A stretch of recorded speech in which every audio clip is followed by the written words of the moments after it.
Baik, kita sudah menyelesaikan pembahasan simulasi pertama dan kedua untuk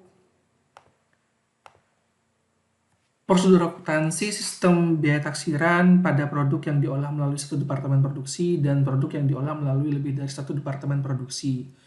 Nah, subbab terakhir yang akan kita bahas adalah terkait bagaimana perlakuan pada selisihnya. Jadi tadi kan sudah banyak kita temui waktu kita mengerjakan simulasi 1 dan 2 bahwa ada selisih yang muncul dari selisih BDP dan selisih antara biaya overhead pabrik sesungguhnya dan biaya overhead pabrik yang dibebankan. Nah, di sini ada beberapa perlakuan terhadap selisih mengacu pada bukunya Pak Mulyadi. Nah, di sini ada 4 pilihan yang bisa kalian lakukan.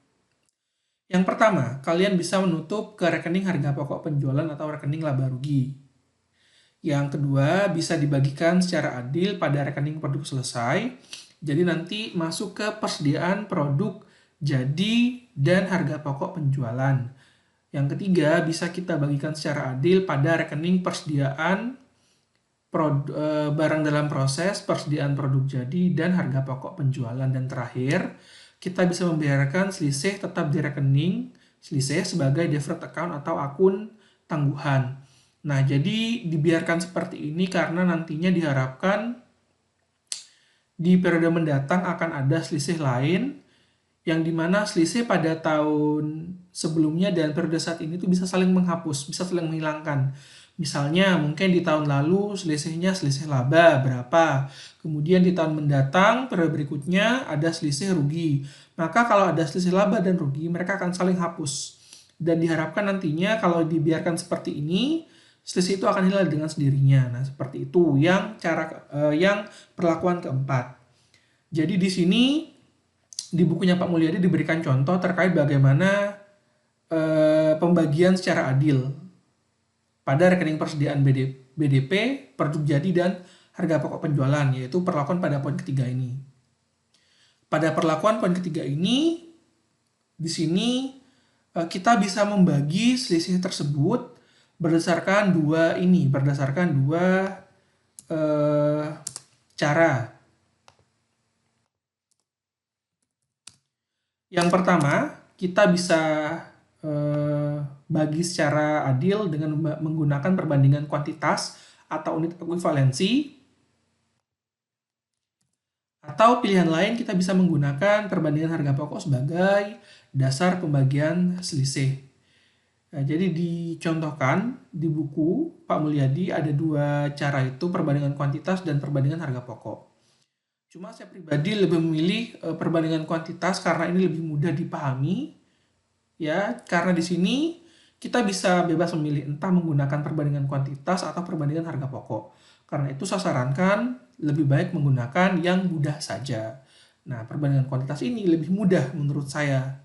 Jadi bisa kalian gunakan sebagai referensi jika nanti ada soal atau tugas terkait perlakuan terhadap selisih. Simulasi untuk perlakuan terhadap selisih yang kita bandingkan atas perbandingan kuantitas itu ada pada halaman 378. Di situ datanya didasarkan pada soal simulasi pertama. Di soal simulasi pertama kan kita mendapatkan selisih. Nah, selisih itu dijadikan dasar sebagai soal yang akan kita simulasikan untuk simulasi terkait perlakuan terhadap selisih. Mengacu kepada cara ketiga, di mana pembagian itu dibagikan secara adil pada persediaan BDP, persediaan produk jadi, dan produk yang terjual atau harga pokok penjualannya. Nah, di sini pertama-tama kita harus melihat bagaimana data produksi pada bulan November. Data ini sama seperti yang ada pada data simulasi pertama, soal simulasi pertama ya. Jadi di simulasi pertama diketahui bahwa ada persediaan produk awal sebesar Rp30.000, kemudian jumlah produk selesainya adalah 35.500 dan persediaan produk dalam proses akhir adalah 2.500 kg. Nah, dari data ini kita bisa mengetahui bahwa jumlah produk yang dimasukkan dalam proses di bulan November sebesar 35.000. Karena persediaan produk dalam proses awal jika ditambah dengan jumlah produk yang dimasukkan dalam proses tertentu di periode yang sudah ditentukan itu hasilnya akan sama dengan penjumlahan jumlah produk selesai dan persediaan produk dalam proses akhir. Setelah itu di sini kita lakukan pembagian unit ekuivalensinya ya. Nah, untuk itu di sini kita bagi kita bagi selisih ke rekening-rekening produk jadi dan persediaan produk dalam proses yang ada di simulasi pertama. Nah, produk selesai ternyata nilainya adalah 32.500. Padahal jumlah produk yang dimasukkan dalam proses di bulan November 35.000 dan yang selesai 35.500. Beda ya antara jumlah produk selesai 35.500 dengan produk selesai yang ada di pembagian rekening-rekening ini. Nah, kenapa berbeda? Nah, berbedanya di sini. Jadi jumlah produk selesai ini kan sebesar 35.500. Di mana di dalam 35.500 ini terdapat persediaan produk dalam proses awal senilai 3.000 kg. Nah, yang 3.000 kg ini harus kita keluarkan terlebih dahulu dari jumlah produk yang selesai.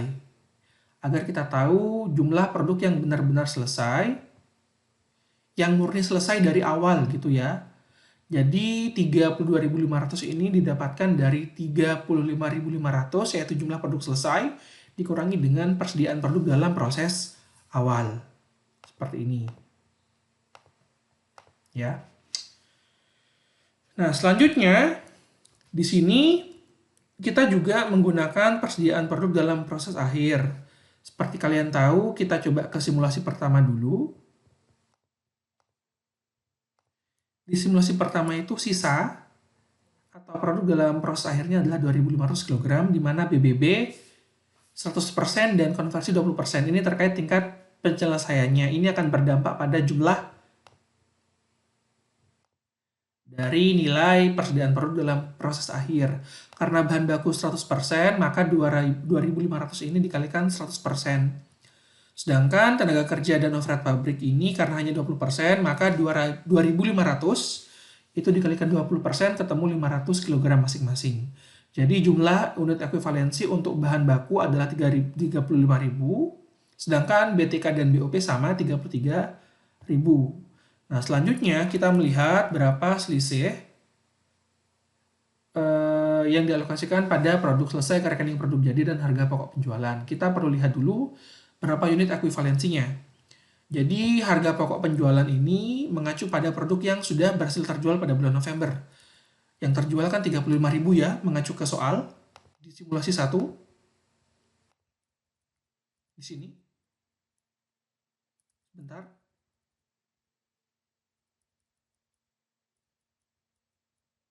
Oke. Jadi yang selesai 35.500. Kemudian ada persediaan barang jadi di awal periode 500 kg. Berarti produk yang tersedia untuk dijual itu adalah 36.000 ya, 36.000. Kita coba lihat ke simulasi 1. Seperti ini.